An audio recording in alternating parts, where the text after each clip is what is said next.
Now on BBC Two with repetitive flashing images, expenses, the scandal that changed Britain.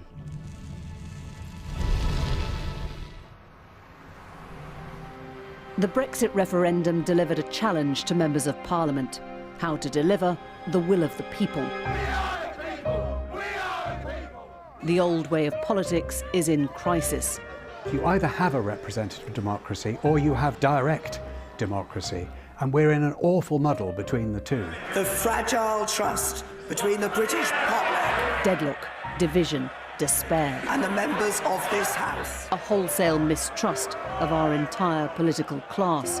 The public's willingness to leave it to the professional politicians is disappearing fast. As we scramble for answers as to how we got into this political mess, is there something we've overlooked? Mistrust that may just have its roots in a chapter one long decade ago.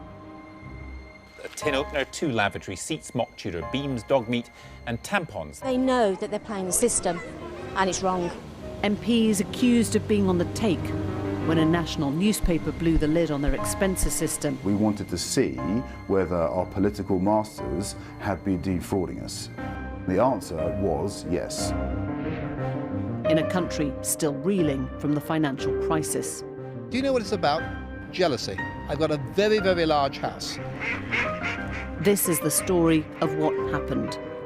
I do remember at one point my news editor just leaning back in his chair and being like, "Remind me who we're throwing to the lions today?" How the drama unfolded. If we claimed for expenses that were not to do with our job, we'd be crucified after resign. We deserve what we got. It was a rotten system. And the legacy the expenses scandal left behind. It confirmed some people's worst suspicions that people who go into politics are there for personal gain. How much did those events rewrite the relationship between parliamentarians? None of them have a clue what's going on in normal people's lives. And the public? It was definitely a catalyst in the loss of faith that people had generally in Parliament. How much did it redirect the whole course of British politics?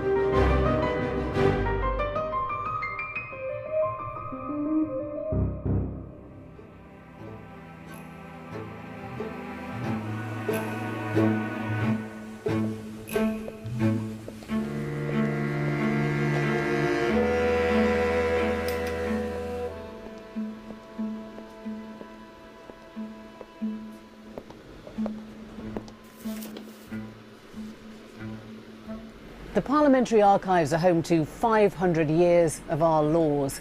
It's perhaps the perfect irony that the damage done to public trust through the expenses scandal can be traced right back to here.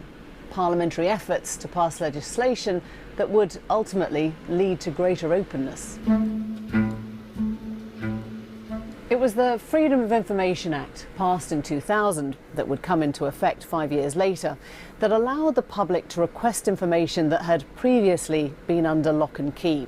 And it was the MPs' attempts to exempt themselves from it that would ultimately see the whole thing blow up in their faces. It was going to be a sea change in Britain. It was going to really shift the balance of power.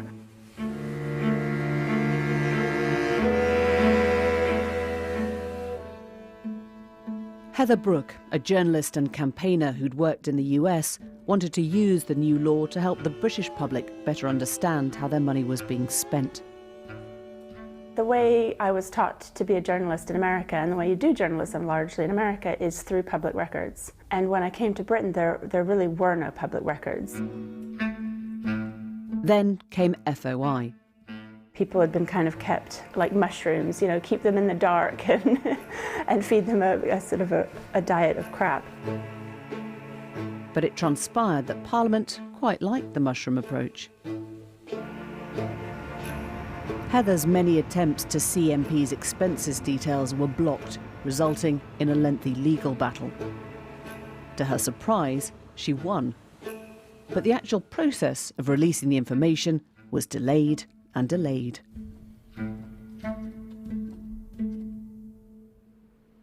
Finally, Parliament had agreed to release the expenses data in the form of 1.5 million digitised receipts. There was just one problem. Much of it would be redacted. On the surface, it was to protect sensitive information. In reality, it began to make a mockery of the entire process. The job of redaction took place in secret.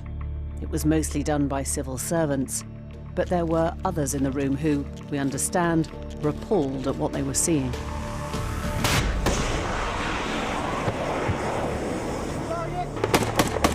Left on edge to compound 23! Off-duty soldiers were employed to look after security in that room. Many were on leave from tours of Iraq and Afghanistan and working to earn extra cash to pay for their own kit. When you go to war, you expect your government to look after you. And there was a feeling the government wasn't looking after them. The equipment wasn't what they were expecting. And within the contract for the redaction, there were some moonlighting soldiers home on leave. And rather than being with their families, they were working to make money to buy boots and to buy lightweight body armour. They were seeing the expenses. You've seen it from Kit Kats to widescreen TVs to duck houses to manure, everything, thinking this is unreal. And it wasn't just the soldiers on leave, it was the civilian contractors and the civil servant staff doing this whole redaction process. The shared anger spawned a leak from someone desperate to get the information out, let the public know what was going on inside that room. They copied a hard drive with its millions of details, details that could fracture that relationship between Parliament and its people. They chose former SAS officer John Wick to get the story out. They had to trust me that I would go to jail before I identified them. You would have gone to jail to protect your source? Of course. Before Wick's eventual deal with the Daily Telegraph, samples of the leaked data made it into some of the newspapers. The Mail on Sunday introduced the public to the MP's second home allowance. Do you claim for a second home, Alan? Indeed I do. Really? Yeah. And how many homes have you got? Well, you've been doing your homework, haven't you? Well, I've been doing your second homework. Right, so you're claiming expenses on a second home when you have 3 and you've got an income coming in from it. Fabulous system, isn't it? Yeah. You don't feel that's a bit dodgy? No. The House of Commons is in such a mess, these allowances have got to stop.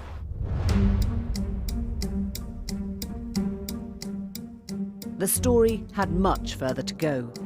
But the source wanted the whole system exposed, not just one party nor certain MPs. When someone brings you information that shows wrongdoing, you are almost obliged to find every way you can to publish. Will Lewis was the Daily Telegraph's youngest ever editor. Barely 40 years old, hungry, motivated, and about to secure the scoop of the decade. We put in place this room of my crack squad of journalists to examine the documents as fast as they possibly could, really in depth, to see if A, it was significant information, B, if it could be verifiable, and C, what stories we may choose to publish out of it. It was almost like we didn't know where to start. It was like, you know, we just had all these MPs to look at, there were hundreds of them, and, you know, we had the Prime Minister's phone bill, and it was just almost too much to take on board. Every MP would be sent a list of questions, points, allegations to answer way ahead of time. So we basically had sent out these right to replies to basically the entire cabinet, and Jack Straw was the first one to come back. Justice Secretary Jack Straw confirmed he'd overclaimed, accidentally he said, for the council tax and mortgage of his constituency home, which he'd repaid. But in responding, he was also confirming that the data the Telegraph had was genuine. Until that landed, I was not absolutely convinced that we were going to publish. They were good to go. We finished, we pressed publication around 9:30. I thought, well, I better take the team for a drink, you know, to show that kind of, you know, we're all in it together. Got to the pub just in time, asked them to switch on BBC News, which the pub landlord sort of went, all right then, to see, bong! Tonight at 10, the expense claims of several cabinet ministers are revealed in detail. The Prime Minister is among 13 senior ministers, including Jack Straw and Hazel Blears, whose details have been leaked. The details are still emerging, but Downing Street insists that the rules were followed.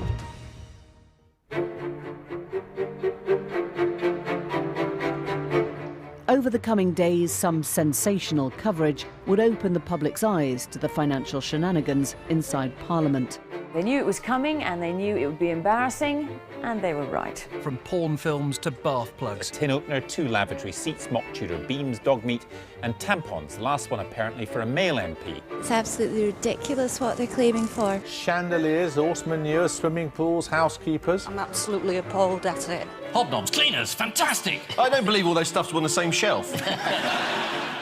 An institution that had sought to control the release of its members' expenses with lots of these was suddenly shoved into the light.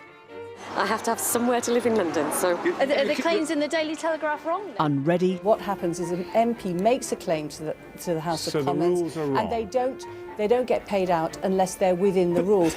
Unwilling. It's a classic smear, this. You take a germ of truth, you distort it in order to turn it into something that it isn't. Unable. Never in all my years as a political reporter, as a political journalist, have I known that the entire class of democratic politicians are simply not in control of events.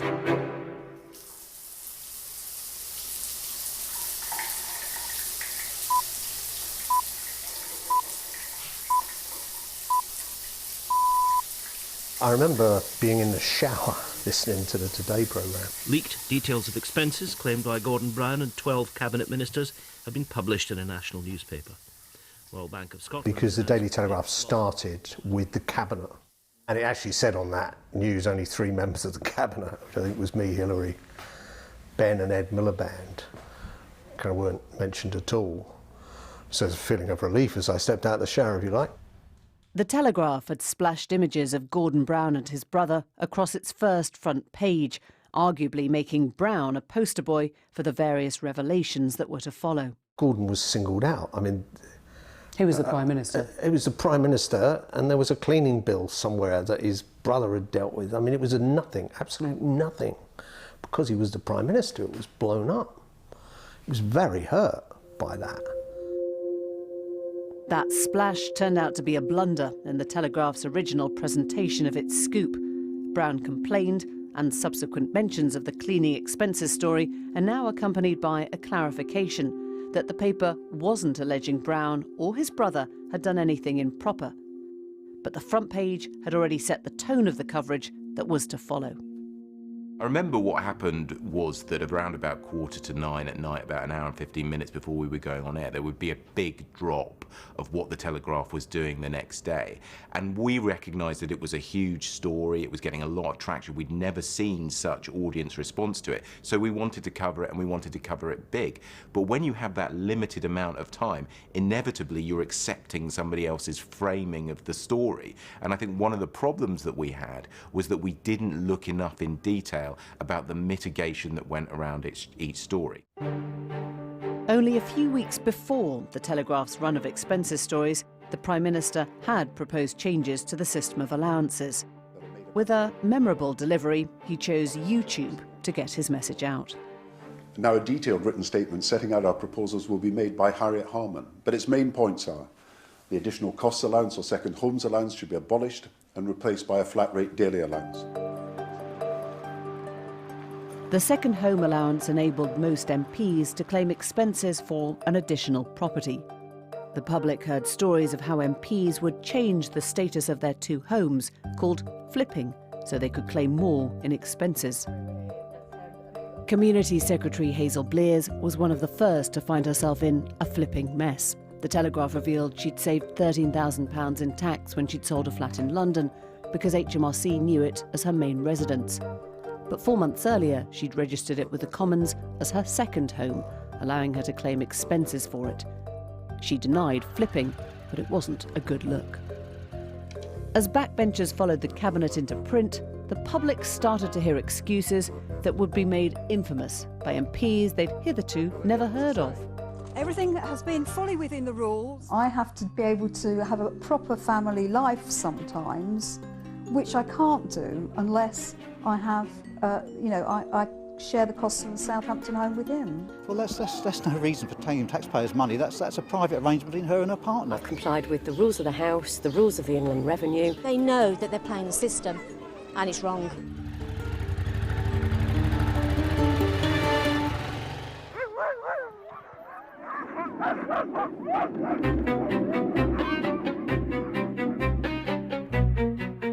Opposition leader David Cameron's efforts to detoxify the Tory brand had involved images like this.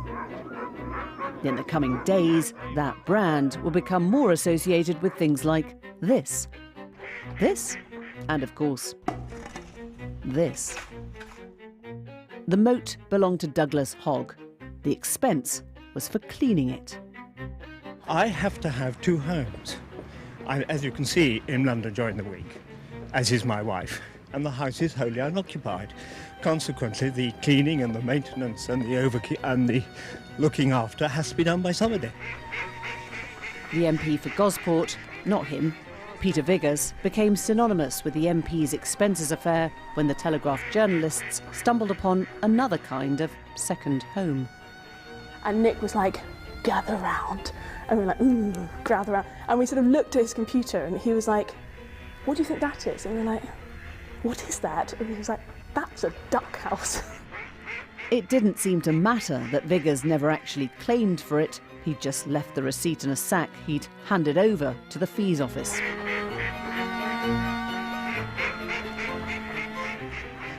The theme continues in The Mirror, where 2 of the birds are depicted asking a rather forlorn-looking Sir Peter Viggers if his withdrawal as an MP means they won't be able to get the conservatory done.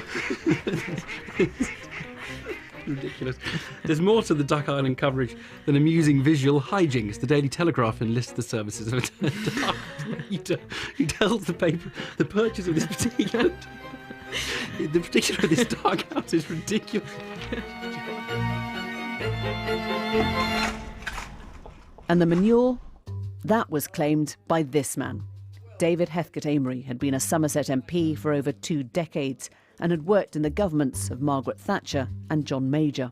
I quite wrongly thought I had absolutely nothing to worry about because I was the lowest spender in total of the Somerset MPs. And I'd always been rather meticulous in putting in my detailed claims, you know, the invoices and so on, even for small amounts. In my constituency house in a village in Somerset, I had someone who came in to help with the garden when I wasn't there, and he'd included some manure in his expenses, which he passed on to me, because he kept horses. And it was only £388 over the years, but that was picked out as a headline. Lord David Willits had turned up in the Telegraph for billing the taxpayer for workmen to change his light bulbs, money he paid back. Willits was Shadow Skills Secretary at the time. I mean, it was somewhere between sort of embarrassing and painful.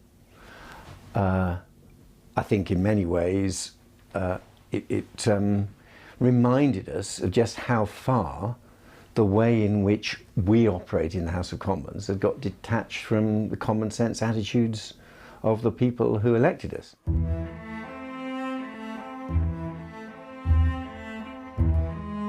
The tales from the Telegraph gave new life to that weary public refrain, they're all the same. Yet it wasn't so much the complex financial affairs, but those everyday household items that really got the public riled.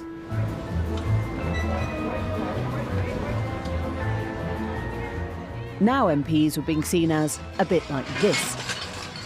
If they could be trusted to do anything, it was to feather their nests, both of them at the taxpayer's expense. At the end of March, the end of the financial year, loads of them would just rush down to John Lewis and spend money. And it was stuff like that that was actually just really outrageous. Just kind of like, I'm going to make sure I've maxed out how much I can spend and just do it.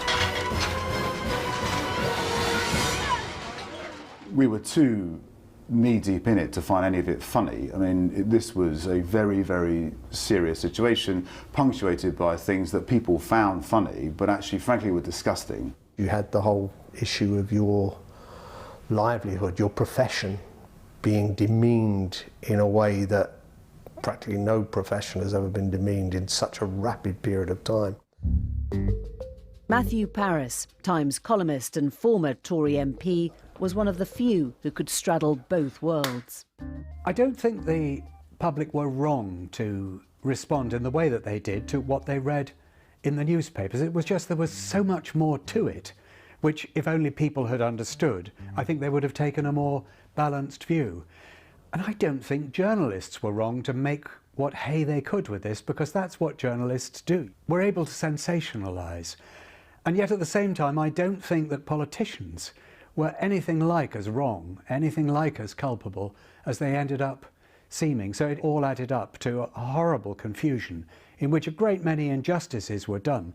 And more importantly, confidence in our politics, in our constitution, in our elected representatives was, I think, undermined perhaps beyond repair. Then Archbishop of Canterbury, Dr. Rowan Williams, warned at the time of what he called the systematic humiliation of MPs, saying it would threaten democracy in Britain. Now he reflects on the importance of what happened.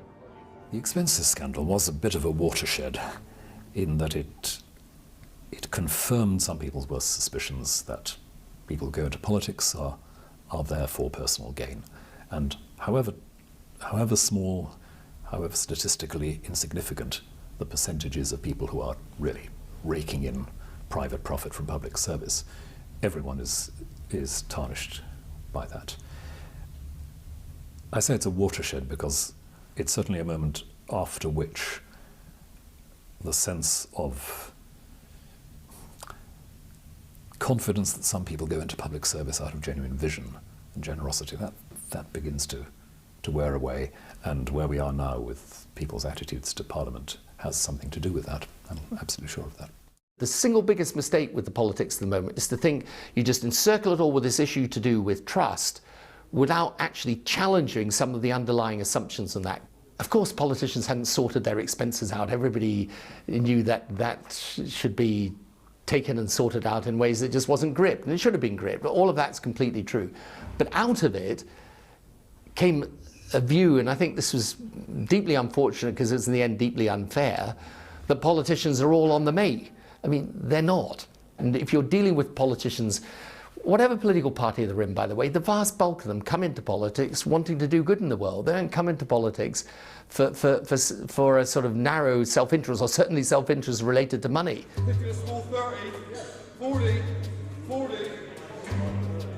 The issue of MPs' salaries had been rancorous for some time. Pay rises were generally put on ice. MPs in the 15th century were paid in fish and produce from their local constituencies, and if they didn't behave as they wanted, they didn't get their vegetables or fish. By the beginning of the 20th century, MPs were paid for the first time. And then the question was how much.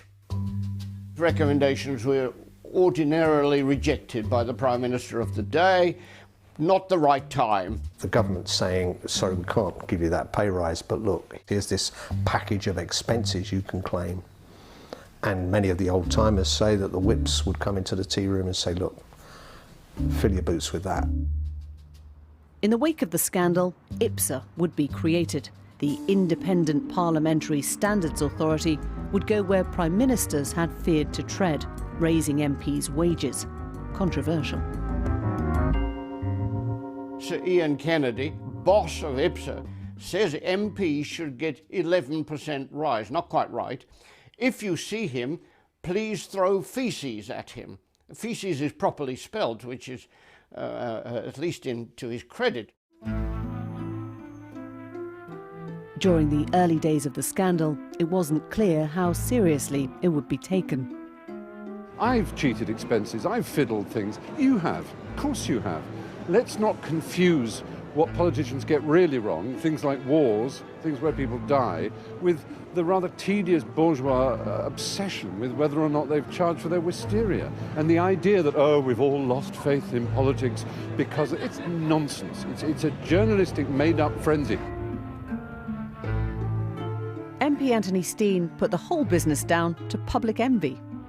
I've done nothing criminal. That's the most awful thing. And do you know what it's about? Jealousy. I've got a very, very large house. Some people say it looks like Balmoral. What right does the public have to interfere with my private life? None. Initially, the Telegraph's critics, including the Speaker of the House of Commons, were less focused on how it all looked to the public and more on the question of how the data had been leaked. Is it the case that an employee of this House should be able to hand over any private data to any organisation of his or her choosing? We faced increasing calls for the police to intervene. We had a whole series of critical pieces put out there. Good people in E. So it really wasn't until this incredible question time in Grimsby that I really felt that we understood that the British public were 100% on our side. Welcome to Question Time. Tonight, we're in Grimsby.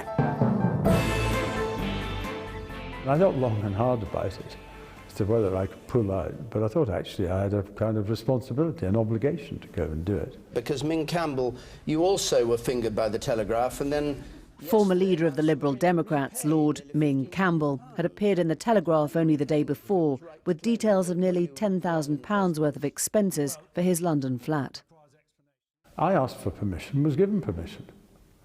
But with the benefit of hindsight, I should have realised that I was being given permission in what was essentially a ramshackle system, and one which was eventually going to be shown to be inadequate. At the time, which was 2006, then public perceptions about these things were quite different. And I had, of course, submitted...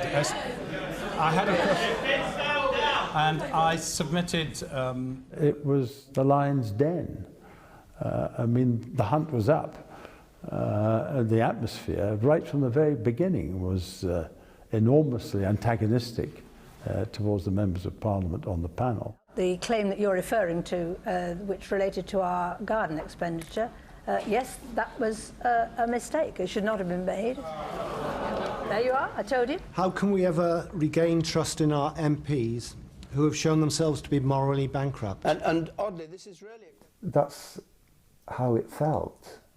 And I guess that the feeling that this is just pure greed. In the working world, if we claimed for expenses that we're not to do with our job, we'd be crucified, have to resign. Maybe the only way that you will understand will be the results at the ballot box.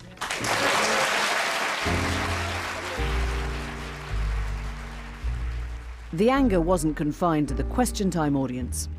Locally, MPs had constituents to face. And there are people nodding, so I think... Some found a sympathetic ear, others, well... I'd say that you're misrepresenting the mood of that meeting. Absolutely. It was overwhelmingly opposed to you, and you didn't seem to have any degree of contrition. The mood of the meeting was in opposition to what you were saying, and saying that what you were doing was in the wrong. You're misrepresenting the mood of the meeting. Isn't the honourable thing to resign?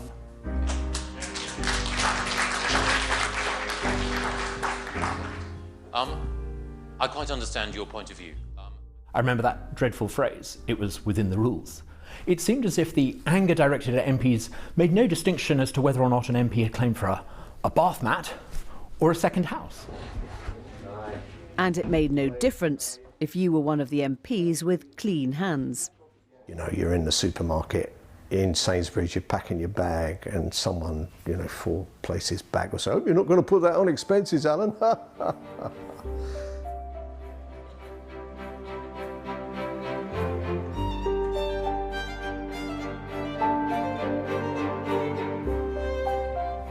Telegraph editor Will Lewis was feeling journalistically vindicated, but, at odds with the establishment, professionally isolated. Until it became clear his paper's investigation had earned him friends in rather high places. So there I am, feeling slightly lonely, standing in front of the Telegraph Chelsea Flower Show garden. No one was coming to our garden. I was literally all on my own, thinking, what am I doing here? I can't believe I got myself into this situation. When a man came scuttling along and whispered in my ear that Her Majesty was on her way. And we had a very nice conversation, and I was able to, afterwards, hot foot back to my office, even more resolute and even more robust in my desire to continue with our investigative efforts. So she wasn't just commenting on the garden, then? Well, I would never say what Her Majesty said to me, but I did go back full of resolution to continue our investigation right until the end. Tonight, you can hardly move for MPs trying to hand money back to the taxpayers.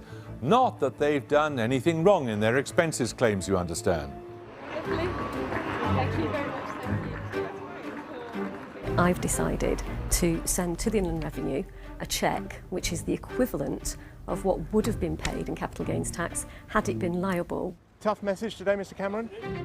The Tories knew very well they had a very good chance of winning the next election. Gordon Brown knew he had a very good chance of losing it. In a way, we got to a position where they were competing for who had the biggest hair shirt in handing over their members of their own parties and showing that they were guilty and that they were cleaning it up. I'm angry when people don't abide by the rules, and I'm angry where we have to take disciplinary action. If it didn't make you so angry, you know, one might be able to see some sort of joke in it. I mean, it does make me unbelievably angry. I just cannot think what these people were thinking. The atmosphere amongst backbenchers was that the party leaders weren't helping them at all. People are writing out cheques and handing them back in to the House of Commons for excessive claims. I dubbed Cameron and Clegg as the self-righteous brothers. I will come down like a ton of bricks on any MP who has sought to defraud the taxpayer. They were just driving hard to find anything to beat their backbenchers with. Action has got to be taken. MPs individually have got to explain themselves. I had no idea what to do. We were rather left on our own, really, to try and explain ourselves. And I wrongly camped on the thing that I had kept to the rules. I didn't realise until too late that it was the rules that were discredited, and the fact that when I kept to the rules was really no defence. There were a lot of people who basically had not broken the rules, but who were in the frame and who were hung out to dry. And I certainly felt at the time that that was very unfair and would do politics further damage out of all proportion to the actual level of guilt. But there was a sort of tsunami of public outrage, and when that happens, you know, the quiet voice of reason, I'm afraid, goes out of the window. There was a crucial meeting when eventually Gordon Brown, then the Prime Minister, summoned David Cameron and Nick Clegg for a kind of cross-party discussion. And the account I had of that afterwards was that Gordon Brown had been very tribal. It had been quite hard to get a sort of cross-party atmosphere going. And at one point, I don't know which way around this worked, either sort of Nick Clegg rolled his eyes looking at David Cameron, or David Cameron rolled his eyes looking at Nick Clegg, because they were both frustrated by the way Gordon Brown was handling it. And who knows if that wasn't one of the moments when the future coalition began to take shape. As all expenses were looked at afresh, various MPs were instructed to hand back money the Parliamentary Fees Office had originally approved. We had to repay cleaning and everything to do with maintenance on the house. I didn't challenge it, but I would have dismantled the mortgage interest relief claims, which were in some cases very large indeed. It was within the rules for members to claim back the interest on the mortgages for their second homes.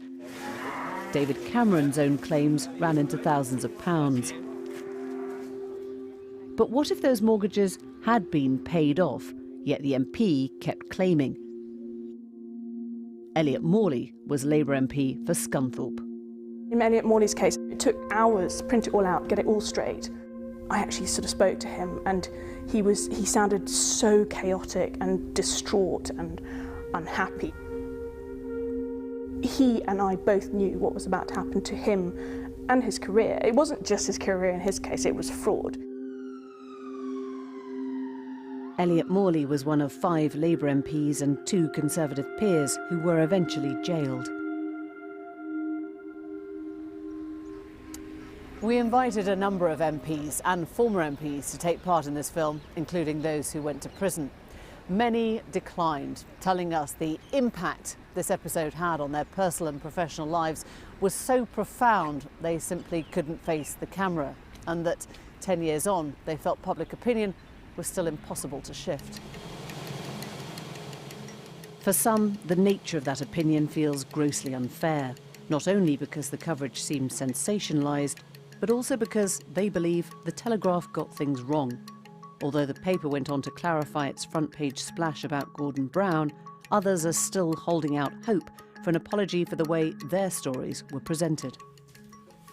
This is a copy of the Daily Telegraph, Wednesday, June 3rd, and the dreadful heading is "Mother and son both claimed for flat owned by her daughter." That is a complete lie. I did pay a reasonable rent, as approved by the Fees Office, a very reasonable rent actually. John didn't pay a penny towards staying at that flat, and I find it really, really so hurtful that to this day the Telegraph have never apologised for this mistake. Anne Cryer was then Labour MP for Keighley. When it was sent to her for comment, Anne immediately took issue with the Telegraph's story about her and her son John, who'd been MP for Hornchurch.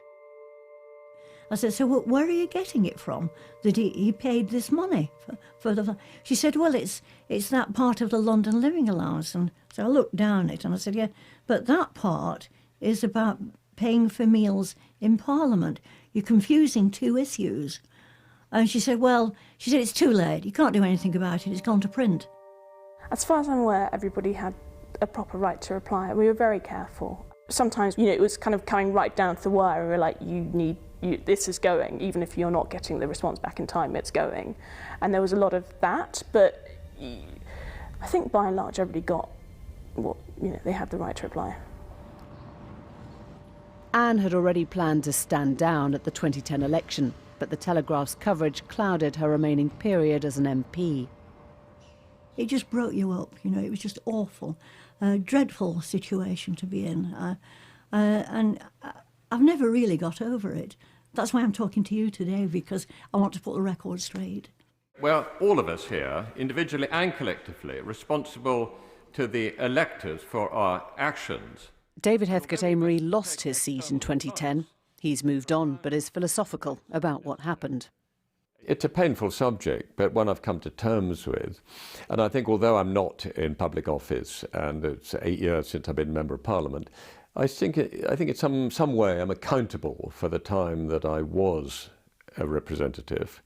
And I think it's worthwhile examining and explaining, partly to defend oneself against the grosser inaccuracies, but also to put it in context and to accept, in a philosophical way, that maybe the public were right. It's their taxpayers' money, it's their Parliament, and their MPs. What do you think, Ian? Valerie? Taxpayers knew full well it was their money. Whether they felt it was their Parliament was another matter. The public's faith in parliamentarians had withered, and so had MPs' faith in their own stewardship. We must all accept blame, and to that extent I have contributed to the situation, I am profoundly sorry.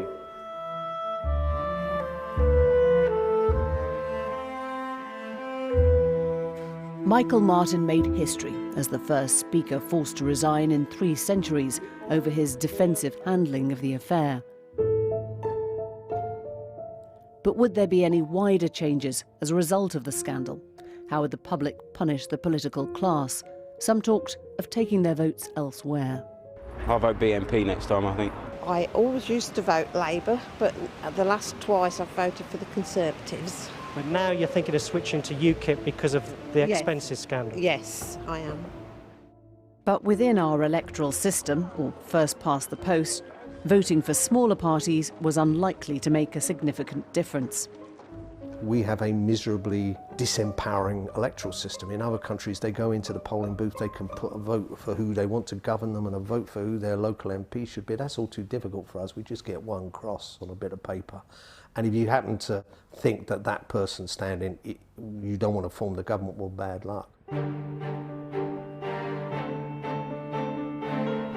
It's hard to know what impact the expenses scandal ultimately had on the general election a year later in 2010. A record number of MPs stood down, Labour suffered at the ballot box, and the Tory advances were pretty modest. In fact, fewer people voted for either main party than ever before, and for that reason we got our first full coalition government since 1945. From that alliance sprung the referendum. We're out. No, not that one, David. The one in 2011. Yes, let's remember that referendum on electoral reform. The first UK-wide binary vote since 1975. For anyone seeking democratic revolution, the breakdown of trust caused by the expenses fiasco created an exciting opportunity. My abiding memory was that as everybody raked over individual items of expenses and duck houses to trouser presses and everything else in between, what I was very keen was to try and make a link between that expenses system, which clearly needed to be replaced and then subsequently was, and the wider failings of our political system. During the expenses scandal, people were listening, people were hungry for change. Pay attention. When 2010's coalition talks came along, the Liberal Democrats were reminded noisily of their long-held ambition for electoral reform. We took over Trafalgar Square, we marched down to Smith Square, where the coalition negotiations were going on. There was a real energy, there was a real sense of this is a moment that we can make change happen, that you don't get very often. The trouble was they wanted PR, proportional representation. What they got was a referendum on AV, the alternative vote. A system Lib Dem leader Nick Clegg had already described as a miserable little compromise. Still, baby steps. Was it entirely fair that us taxpayers paid for your ludicrous expenses? A new mansion for your ducks. Or your merch? Or porn? Matthew Elliott ran the No to AV campaign. A canny strategist, he managed to turn what could have felt like a people's movement for change into the exact opposite. If you have a sort of campaign of the people versus the politicians, if you've got the politicians leading it and running it, it doesn't really get traction in the same way. So they saw Nick Clegg taking the lead. He described AV as being a miserable little compromise back in the general election. Of course, he'd done his U-turn on tuition fees and lost a lot of trust from the people at that point. So really the campaign collapsed. And it was in a sense, the no campaign, in a sense, the people's campaign that won on that one. The number of votes cast in favour of no is 1,000,000. On the night, turnout was low and change didn't happen. Britain elected to keep its old system by 2-1. The inability to link public frustration with MPs' expenses with a political system which is as clapped out as ours is, was then and remains a kind of failure. And of course, you had the great irony that some of the people who were most ardent in shining a spotlight on the MPs' expenses scandals, the Daily Telegraph and others, were also the most ardent in stopping any change to the political system. And to this day, we haven't broken that stranglehold. There had been one winning strategy in particular that Matthew Elliott would later use again as chief executive of Vote Leave in the 2016 EU referendum. With austerity still biting in the wake of the financial crisis, he made the No to AV campaign all about money. We came up with a very simple idea of talking about how changing the electoral system would cost 250 million. This money would be better spent on the NHS. And of course, it was that idea that was the genesis for the Vote Leave campaign when they talked about sending £350 million a week to the EU and how that would be better spent on the NHS. So these messages, work well. Of course, that £350 million figure has a few trust issues of its own. Which brings us back to the many debates about, well, Well, we voted to leave. It was a binding decision. We were asked to make a decision honestly. We all voted. A honest decision went forward, and we've been lied to ever since. And so when I say how do you regard them, David? Regard them? Well, it's a pantomime out there, isn't it? It's an absolute theatre. Oh, yes, he is. Oh, no, he isn't. This is LBC, leading Britain's conversation with Nick Ferrari at breakfast. Back to more of your reactions as where the Conservative government finds itself, and of course... Talk radio station LBC prides itself in taking the pulse of the country's conversation. They let us drop in on their breakfast show to see if the expenses scandal still resonates and to talk trust in general. Past history says that we should treat them almost at arm's length. If they can't be trusted with their expenses, how can we trust them to run the country? What do you recall about the expenses scandal 10 years ago? Do you remember it? Yes, I do, indeed. And I was horrified. Ed says, I'd rather trust estate agents than politicians. Goodness me, next thing, they'd be saying you'd rather trust journalists. Jamie in Manchester. Host Nick Ferrari remembers that febrile time a decade ago. What is your sense of the impact, if any, that expenses and that scandal had on trust and where we are today? I think the fury has been latent, and what we've seen with Brexit is that it's reawakened it. So many people feel betrayed.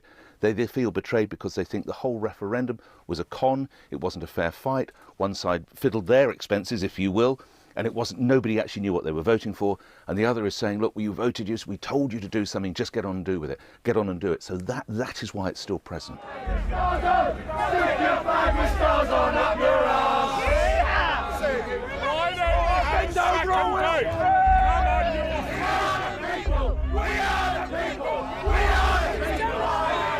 Do you think this is a crisis point for democracy, or do you think people always say that and then go back?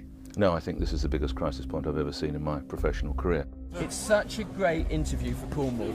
It's such a great... The referendum was a simple choice on membership of the EU, but for some, it became about so much more. Go back to London with all you yuppie friends.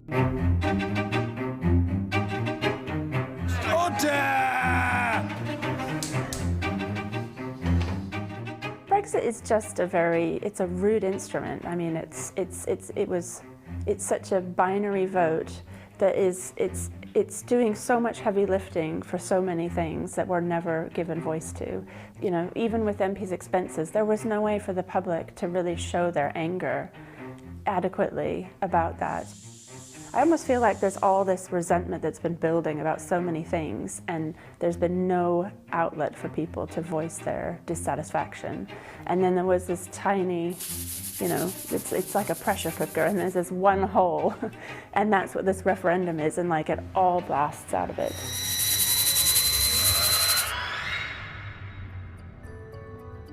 So what's the answer for MPs hearing those voices of dissatisfaction? For some, it's about making politics more local.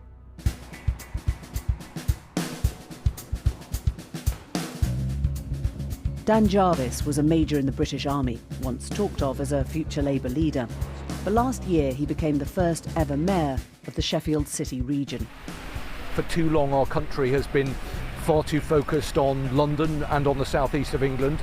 Decisions have been taken in Whitehall and in Westminster with very little understanding of the impact that they would have on communities like the ones here in South Yorkshire. He's also the MP for Barnsley Central. 2 jobs, but he only draws 1 salary. And there's a particular reason why that resonates. The Member of Parliament there before him was Eric Ilsley, who became the first sitting MP to be convicted of a criminal offence as a result of the expenses scandal. It was his fraudulent claims to the tune of £14,000 that sent him to prison. I think it's disgusting. I really do. He deserves everything he gets. So rebuilding trust in this part of the country was always going to be an uphill struggle. The expenses scandal, I think, provided a real opportunity for people to vent their frustration and their anger at the political system in which they didn't feel that they were being properly represented. And I think that we live today with the fallout from that kind of particular moment. What do you feel when you're down in Parliament, in that other life? I think Parliament consists of some brilliant people. There are some outstanding members of Parliament who work incredibly hard. but I do sometimes fear how it projects to the outside world.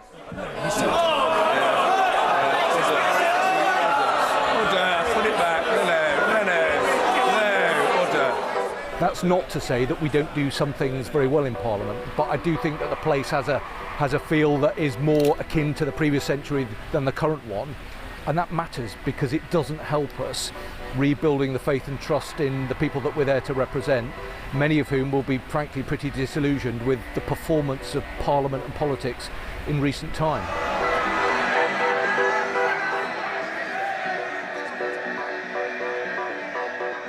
Perhaps that disillusion stems from a more fundamental question.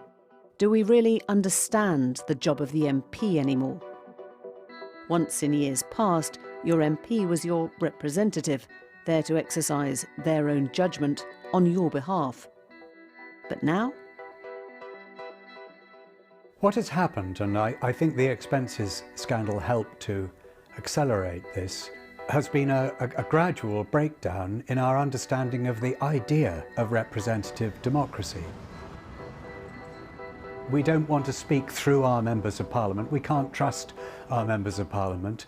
Our own voice must be directly represented in government.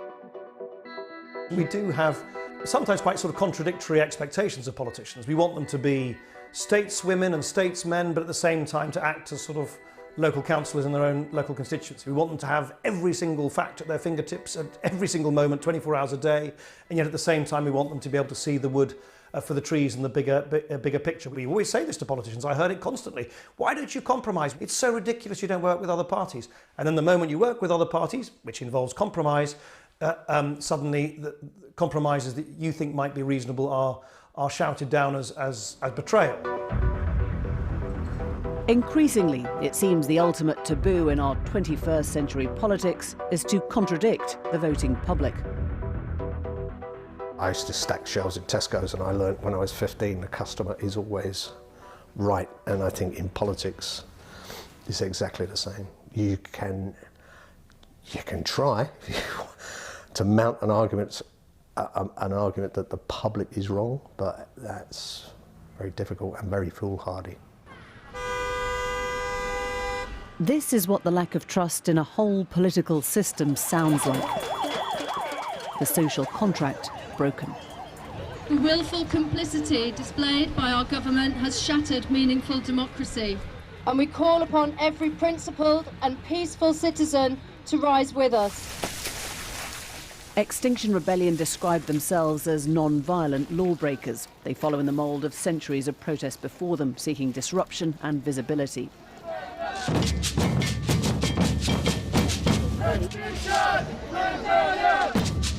To their minds, politicians fiddle while the planet burns.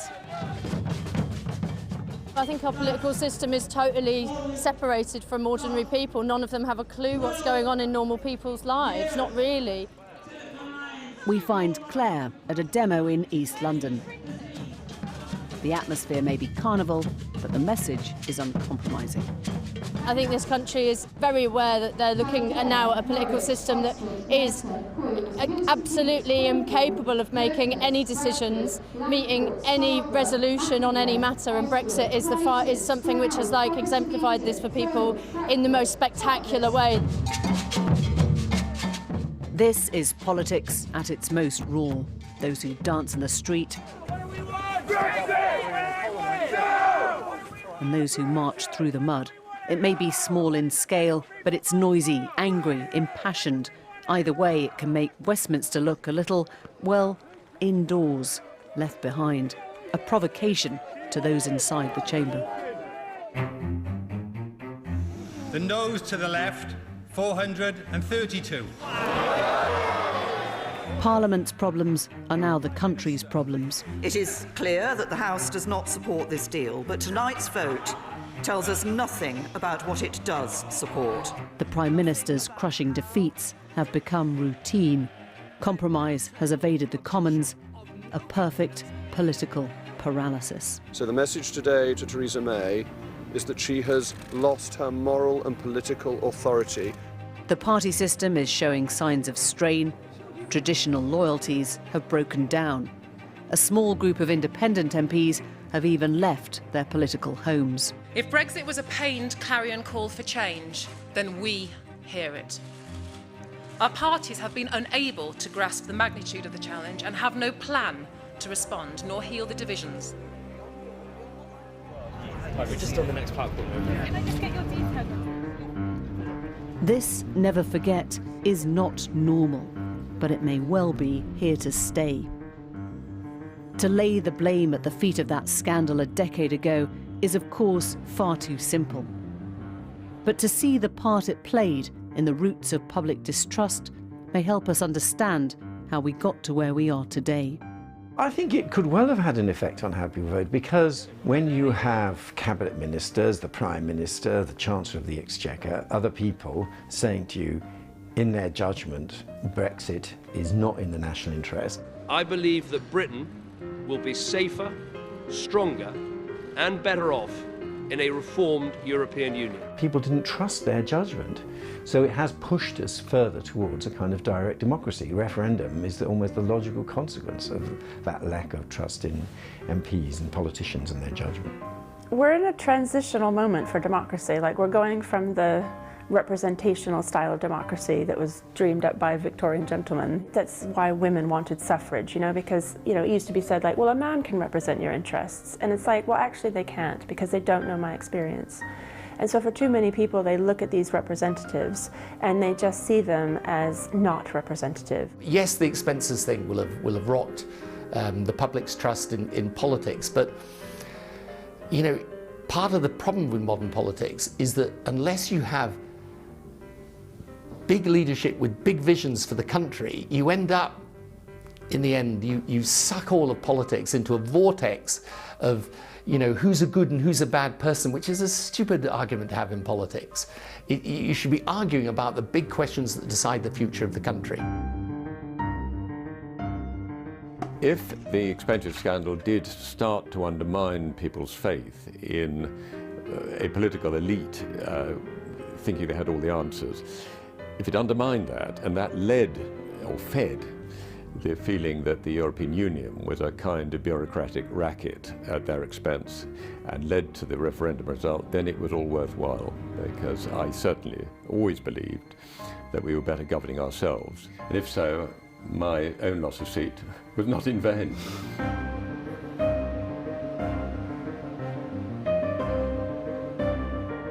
I do think we have a problem in the House of Commons now with MPs not having the self-respect, not having almost the arrogance that MPs used to have, and constantly worrying about what people are saying about them on the social media, how what they say is going to look. There's a sort of cravenness now amongst MPs, and I think it partly stems from that terrific kicking that they got all those years ago, from which they haven't entirely recovered. Right now, parliamentarians are fixing their building with little idea how to fix their system. In a few years' time, the renovation work will be finished. If all goes well, you won't notice any change. It will carry the same 19th century look inside and out. The bigger question, perhaps, is that what we really want? Who's the most powerful man you've never heard of? To find out, download the BBC Sounds app to listen to the podcast Seriously, the Puppet Master. Most of us have heard of Peter Sutcliffe. And tomorrow evening on BBC4 at 9, a new 3-part documentary, The Yorkshire Ripper Files, a very British crime story, begins, as you'll see in a moment.